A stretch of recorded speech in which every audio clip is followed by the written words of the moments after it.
twongeye turatomboye bana b'Imana kuba duhamagana Nyagasani ku neza ye, ku izina ry'Imana Data na Mwana na Roho Mutagatifu, amen. Amahoro bana b'Imana, ni muhumure, Imana iradukunda, ije kudukiza kuri uyu wa gatatu w'icyumweru cya 9 gisanzwe, tariki 3 Kamena 2026. Dore amasomo agiye kuduhuza n'ab'ijuru. Isomo rya Miburo ya 2 Pawulo Mutagatifu yandikiye Timote, umutwe wa mbere umurongo wa mbere kugeza ku wa 3 n'umurongo wa 6 kugeza ku wa 12. Njyewe Pawulo, intumwa ya Kristo Yezu ku bushake bw'Imana, kugira ngo namamaze isezerano ry'ubugingo duherwa muri Kristo Yezu, kuri Timote umwana wanjye nkunda cyane, mwifurije neza n'imbabazi n'amahoro biva ku Mana Data no kuri Kristo Yezu umwami wacu.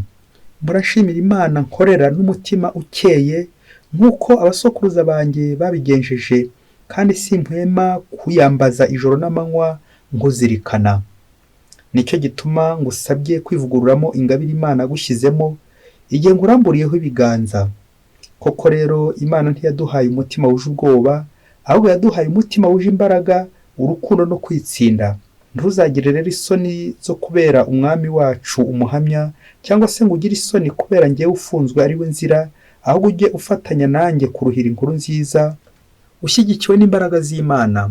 Iyo yadukijije ikanaduhamagarira kuba intungane, itabitewe n'ibikorwa byacu, ahubwo bitewe n'umugambi wayo bwite, kimwe n'ineza yayo, yayindi twahereye muri Kristo Yezu mbere y'ibihe byose, none ubu ngubu ikaba yararerekaniwe mu kwigaragaza ko Umukiza wacu Yezu Kristo watsinze urupfu, maze agatangaza ubugingo no kutazapfa, abigirishije inkuru nziza, ari nayo njyewe natorewe ngo mbe umwogeza, intumwa n'umwigisha wayo. Ni nayo mpamvu ituma mbabara bene aka kageni, ariko nta soni binteye. Koko rero nzi uwo nemeye, kandi sinshidikanya ko ashobora kurinda ibyo yanshinze kugeza kuri wa munsi w'ukuza kwe. Iryo ni ijambo ry'Imana. Zaburi 123. Uhoraho nubuye amaso ari wowe ndangamiye. Nubuye amaso ari wowe ndangamiye, wowe uganje mu ijuru, nk'uko abagaragu bahanga amaso ibiganza bya shebuja. Nk'uko umuja adakura amaso ku kiganza cya nyirabuja, ni nako natwe amaso twayahanze Uhoraho Imana yacu, dutegereje ko ari butugirire impuhwe. Uhoraho nubuye amaso ari wowe ndangamiye. Nyagasani Yezu nabane namwe. Amagambo mu Ivanjili ntagatifu ko yanditswe na Mariko, umutwe wa 12 umurongo wa 18 kugeza ku 27. Muri icyo gihe abasaduseyi baza bagana Yezu, babandi bavuga ko kuzuka bitabaho. Baramubaza bati, mwigisha, dore Musa yatwandikiye iri tegeko ngo umuntu napfa asize umugore batabyaranye, umuvandimwe we agomba gucyura uwo mugore kugira ngo acikure nyakwigendera. Habayeho rero abavandimwe 7, uwa mbere ashaka umugore maze apfa batabyaranye. Uwa kabiri acyura wa mupfakazi, nawe apfa batabyaranye. N'uwa gatatu bigenda gutyo, bose uko ari 7 bapfa badasize imbuto. Amaherezo wa mugore nawe arapfa. Igihe kizuka nibamara kuzuka, mbese uwo mugore azaba uwande muri abo, ko bose uko ari 7 bazaba baramutunze? Yezu arabasubiza ati, aho ntimwayobejwe no kutamenya ibyanditswe, mukirengagiza n'ububasha bw'Imana? Erega igihe abapfuye bazazuka, ntawe uzagira umugore, nta n'uzagira umugabo, ahubwo bazamera nk'abamarayika bo mu ijuru. Naho kubyerekeye ko abapfuye bazazuka, ntabwo mwasomye mu gitabo cya Musa uko Imana yamubwiriye muri cya gihuru kigurumana iti, ndi Imana ya Aburahamu, Imana ya Izaki n'Imana ya Yakobo?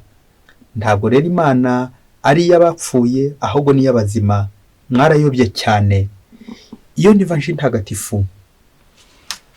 Bayoboke b'Imana, nimugire amahoro. Aha tugeze ni kuri buri munsi. Fungura buri munsi, ufungure buri munsi, ufungure abandi buri munsi, ijambo ry'Imana buri munsi, ineza y'Imana buri munsi. Ngo mu karere kamwe, ngo umugabo waherutse gusanga umugore yicaje abana be, ariko bakoresha iki? Ngo ari kubigisha isengesho ryo gupfa neza. Umugabo neza arabisha, yongera arabisha, ati koko madame, ngwino nkubwire, ibi ni byo nkorera, ibi ni byo ukorera abana banjye. Vuba na bwangu ndavuze ngo bihagarike, sinzongera kumva uri kwigisha abana ngo isengesho yo gupfa neza. nta soni ubigisha gupfa neza, aho kubigisha gukira bagatera imbere mu ikoranabuhanga, gukora bizinesi zishyushye, none uri kubigisha gupfa neza. Uzongera unyigishiriza abana ibyo bintu, nzahita ngucyura ujye iwanyu. Ntuze guhita umbaza niba umugore yahise abireka, uko byaje kurangira ntuhite ubimbaza. Ariko ndifuza kukubaza ikibazo kigira kiti, muri aba bombi ari umugabo n'umugore, ninde uri mukuri? Ari uri kwigisha gupfa neza, ari uri guteganya kuzigisha imibereho myiza, uri mukuri n'uwuhe? Ukurikije uko byumva nawe, ninde uri mukuri? Uze kubishyira muri comment gato uvuga uti uyu ndabona ari we uri mukuri nkurikije ibi ngibi. Bakristo bavandimwe, birababaje kandi biranatangaje, dukunze kwibuka ubuzima bwa hano ku isi ko bukurikirana ingengabihe zacu, uko tugomba kubaho, ndaza kurya iki, ndaza kwambara iki, ndaza kunywa iki, byose tukabitondeka, tukiruka tukajya kubishaka. Ariko se hari ubwo ujya ugira inyota ndetse n'amatsiko yo kwibaza ngo harya hakurya y'imva nzabaho nte? Hakurya y'imva nzabayo? Nzaba meze nte? Twibanda ku buzima bwa hano ku isi, kuri za bizinesi zishyushye ndetse n'iryo koranabuhanga ka wa mugabo uri gutonganya umugore we. Ni kangahe nigisha abantu ko bazapfa neza? Uraza gusanga kimwe nanjye, kimwe n'uriya mugabo twatsinzwe. Uriya mugore ashaka kuba dukubise igitego cy'umutwe, kwigisha umuntu ko azapfa, ukamwigisha ko azapfa neza kandi mbega byiza. Ntabwo ngiye guca urubanza, ntaza kugusubiza iki kibazo, ariko ngewe ku giti cyanjye ndumva natsinzwe, kuko nari ndi ku ruhande nanjye rw'uyu mugabo kwishakira bizinesi. Ariko Nyagasani hari igihe aza agatunyurizamo agatubwira ati nyamara yamvugo mu Latini igira iti memento mori, bikavuga ngo souviens toi que tu mourras, ibuka kuzapfa. Niyo tujya gushinga inyigisho y'uno munsi ifite ingingo iti reba hakurya y'imva, lodola, amaso yahange hakurya y'imva. Akenshi ibyo ntitujya tubyibuka, turadamarara, tukanywa, tukadabagira, bamwe tukagwa mu murengo, abandi tukagwa mu ijuto, abandi tukagira umwiryo, tukaza kwibagirwa aka kantu kakajambo keza kuno munsi ati memento mori, souviens toi que tu mourras, ibuka kuzapfa. Muntu ibuka kuzapfa. Aha niho tujya gushingira uyu munsi n'ingingo yacu, ibuka kuzapfa. Niba wibuka kuzapfa rero, tangira witeganyirize ejo hazaza. Ejo hazaza rero ni hakurya y'imva. Nyagasani yakurebye no munsi nanjye arandeba, abona ko akenshi twaradamaraye hano ku isi, twarashyize turashyikira, twararambije. Hano ntabwo ari iwacu, hano ni mu icumbi. Iwacu ukuri ni mu ijuru. Twaremeye twese kuzajya mu ijuru, niho tuzishima iteka. Hanyuma se kuki iki kintu nanjye kijya kimbaho, ngakora ibintu bya hano ku isi neza, bakampa amashyi ndetse n'impundu, ariko ab'ijuru nabo niko bari kubibona? Ese hari icyo ndi gukora giteganya ijuru? Twibuke ko tuzapfa, memento mori. Rero umuntu uvuga ko umwana w'umwami yapfuye ntabwo ari umwishe. Akenshi uzasanga iyo tuvuze ku rupfu bamwe bararakara, ubwo iyo umuntu tuzapfa yakorakara. Niyo mpamvu usanga hari imvugo zimwe na zimwe zidutera amakuzo n'ibyubahiro za hano ku isi, ati urakarama, umwami arakabaho, shobuja rwose ntugapfe, ntugasaze, urakabaho. Hanyuma se urakabaho hehe? Wamwifurije se kubaho mu ijuru, kubaho ku bugingo bw'iteka? Uzasanga aricyo gituzindura cyane kubera gushaka amaramuko mugati hano ku isi, ati ntugapfe. Hanyuma se urumva ahubwo utari kumutuka? Buryo bw'umuntu ntugapfe waba uri kumutuka, keretse niba uri kumbwira uti urahorana ubugingo bw'iteka. Ubugingo bw'iteka rero ni hakurya y'imva mu ijuru. Amasomo y'umunsi rero nayo arimo icyo gitekerezo, icyo cyifuza ati nyamara tuzapfa. Hanyuma nze kwibaza ngo nimfa se nzapfa nde? Ubundi twese tuzi ko tuzapfa, ahubwo hasigaye kumenya ngo wowe uzapfa ute. Niyo mpamvu ya kakamaro karya sengesho yo gupfa neza, kuko tuzi ko tuzapfa. Birababaje kuzapfa nabi. Warakore Kristo, wararushye, hanyuma se ukazapfa ute? Dusabe inema gupfa neza. Yezu asubira mu ijuru, Bikira Mariya apfa akajyanwa mu ijuru, dusabe inema gupfa neza. Mu gihe cyambaye udutabare. Amasomo y'uyu munsi rero atwibutsa ko turi ku isi, ariko ko ari passage, ari uguhita.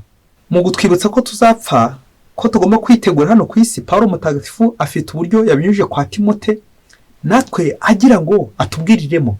Ubwo yamubwiye ijambo rikomeye amubwira ati yivuguremo ingabire y'Imana. ako kambere kwivugururamo ingabire y'Imana. Iyo turi hano ku isi kwakira ubuzima bushya, tukiri hano ku isi kudapfa isoni zo kubera Kristo umugabo. Icya gatatu yamubwiye gushyira amizero ye muri Kristo. Ati nzuwo nemeye gushyira amizero muri Kristo wundi twemeye kumwizera, niwe nzira ukuri n'ubugingo, niwe zuka. Rwa rugo Marita na Mariya Yezu yagiyemo akazura Lazaro, ati mugire ukwizera, kwizera Imana. Ibyo rero nibyo bitwerekeza ku ivanjiri uno munsi, ubwo twumvise abasaduseyi batemera izuka. Ubundi gutemera izuka mu yandi magambo ni ugutemera Kristo, kuko Kristo niwe wapfuye ariko akazuka. Ni ugutemera ubugingo bwo hakurya y'imva. Hanyuma se byaba bikumara iki kwizirika ku bugingo bwa hano ku isi, ukizirika ku buzima ukargeraho ukarya umunyenga, ariko utibuka ko hari urupfu gupfa gucyaha, hanyuma ukazukira ubugingo bw'iteka, kureka ibyaha, kwihana. Muri no vanjiri nyuma yo kumva ikiganiro cy'abasaduseyi na Yezu bari kumupinga bari guhinyura izuka, reka tuzirikanemo ibintu bitatu biza kongera kudukebura natwe turebe harya ubuzima bwo hakurya y'imva bwumva ntengewe. Icya mbere turazirikana kuri abavandimwe barindwi. Umubare karindwi muri Bibiliya werekeza perfection, ubutungane, kurwana intambara, ukarwana intambara kugeza igihe uzatsindira. Ubutungane aryo nanone ijuru, hakurya y'imva hari ubugingo nyine, hari ijuru.